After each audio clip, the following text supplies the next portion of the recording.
We were told that this place, Santa Barbara, California, is the perfect picture of the American dream. Look around. Sunshine, happy people, prosperity. It's the promise of America's middle class. Work hard, play by the rules, and tomorrow will be a better day.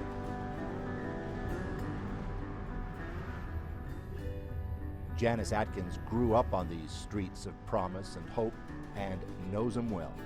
She's come back here from Utah after years of running her own landscaping business. I literally started the whole thing on $4,000 that a friend loaned me.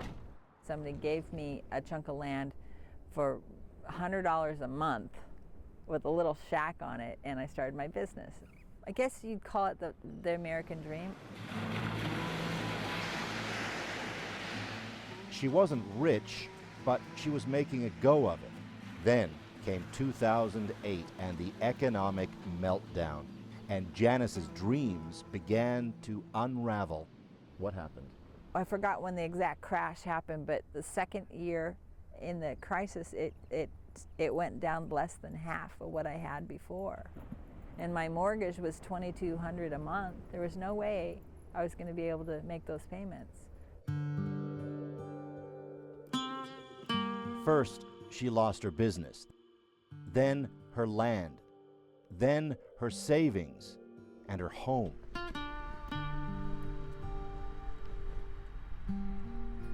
And in this presidential election year, that brings us here with Janice. This is home. This is home. This is all that's left of her middle-class American dream, the place she's called home for 2 years. This is everything you have. Yes, everything's in this car except for my dog. This is now her life in beautiful, wealthy Santa Barbara. 4 wheels and a quarter tank of gas in a church parking Well, lot. this is my little closet. My drawers, you would say, hold my underwear, my socks, and scarves and things that I need to get to that are small. This is where my computer hangs.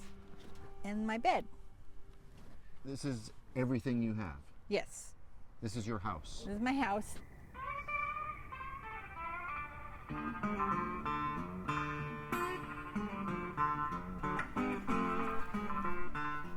Think this can't happen to you? There are millions of middle-class Americans one paycheck away from living in a lot like this. What's even more alarming is the sheer number of others burning through their savings right now and heading this way. Janice never dreamed she'd be here, getting her free Wi-Fi courtesy of the church, daily showers at the Y, and free hot water for tea from Starbucks.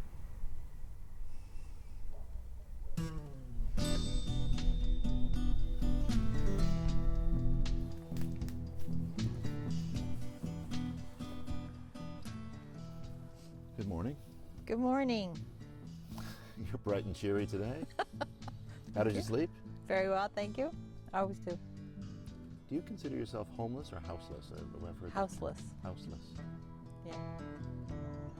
Now imagine trying to find work when you live in a van, when there are millions of others looking for work too.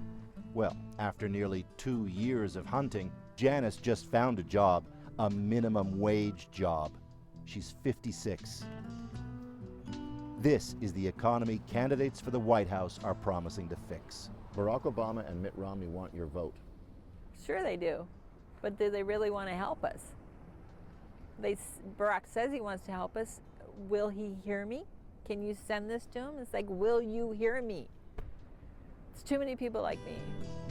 We asked Janice to give us one word to describe how she felt when everything crashed.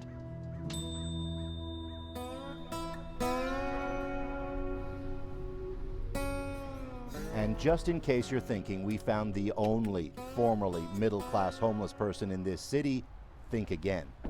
This parking lot's full of them. So what goes on here at night? This is one of New Beginnings Counseling Center's safe parking lots where we have people who are homeless living in their RVs. Nancy Capp is in charge of 22 parking lots just like this one in Santa Barbara alone, giving 150 homeless people, even families, a safe place to sleep. Commuter parking by day, a safe haven for the homeless by night. And get this, there's even a waiting list. You've got a waiting list for people to come and live in their vehicles in parking lots. Yes. Yes. That's telling you that the economy is getting worse by that waiting list. It's growing. And there are so many people that are not getting the things that they need. You know, they've lived the whole dream, they've done what they're supposed to, they've done the right thing, and now they're ending up living in their cars just because they lost their job. How is it that you just lose your job and you end up in your car? There's something wrong with that. How would you describe the state of the American dream right now?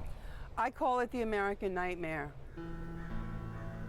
Now, Margaret, we've got an election coming up, so we'd like you to write one word that describes how you feel about the future. Margaret Meehan, at age 69, has been homeless since March. Anxious because these were supposed to be her golden years.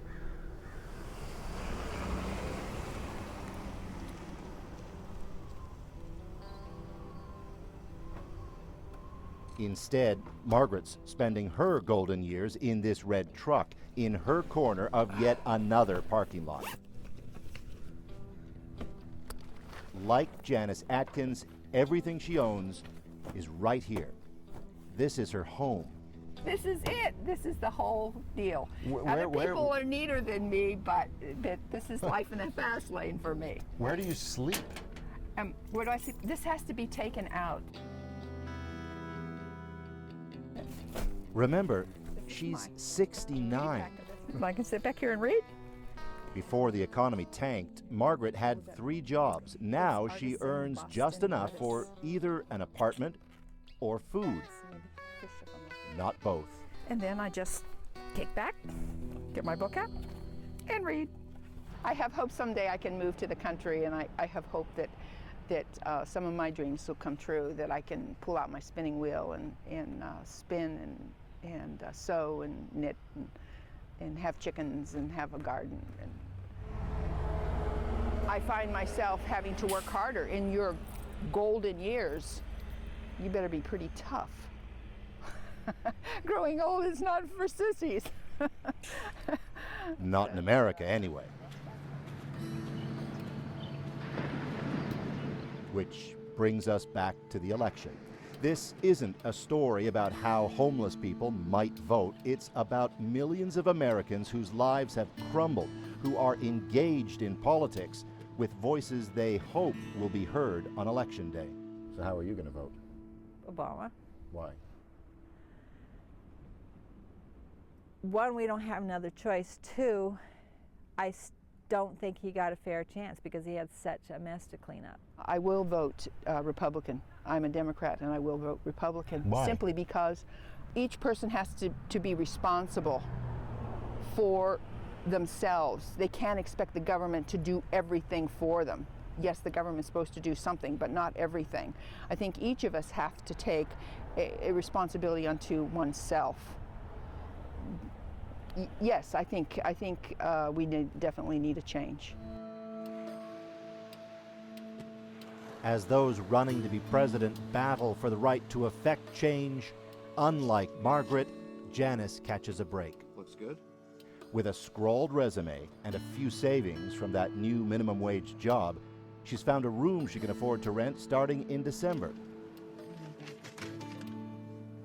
It's just a room, but in a nice neighborhood. A step forward in rebuilding her American dream. Paul Hunter, CBC News, Santa Barbara.